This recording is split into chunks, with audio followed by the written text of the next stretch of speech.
Hello guys, ഇതെന്താണെന്നറിയോ? തേങ്ങ കിടന്ന് ഉണങ്ങിപ്പോയേ.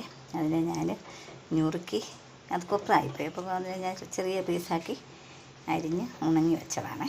ഇതെന്തിനാണെന്നറിയാമോ? ചമ്മന്തിപ്പൊടി ഉണ്ടാക്കാനാണേ. ഇതിനി ചെറിയ ചെറിയ പീസാക്കി അരിഞ്ഞ് മിക്സിയുടെ ജാറിലിട്ട് പൊടിച്ചെടുക്കാൻ പോവാണ് കേട്ടോ. പൊടിച്ചെടുത്തതിന് ശേഷം അതിനകത്ത് വറ്റൽമുളക്, സ്വല്പം ഇഞ്ചി, കറിവേപ്പില, അല്പം ചുവന്നുള്ളി, ഒരു 2 സ്പൂൺ ഉഴുന്ന്, പിന്നെ വാളംപുളി, ഒരു നെല്ലിക്ക വലുപ്പത്തിന് പിഴിപുളി, ആവശ്യത്തിന് ഉപ്പ്, അത്രയും സാധനം കൂട്ടി വറുത്തെടുക്കാൻ പോവാണ്. ഇത് മിക്സിയിൽ പൊടിച്ചിട്ട് വേണം എല്ലാം കൂടി വറുത്തെടുക്കാൻ. അപ്പോൾ ഇതെല്ലാം ഞാൻ വറുത്ത് വെച്ചിരിക്കുകയാണ്. വറുത്ത് തീർന്നു. എന്താ, വറ്റൽമുളക്, കറിവേപ്പില, ഇഞ്ചി, ചുവന്നുള്ളി, തേങ്ങ എല്ലാം കൂടി കൊപ്ര പൊടിച്ചതാണേ. അത്രയും കൂടി വറുത്ത് വെച്ചിരിക്കുക.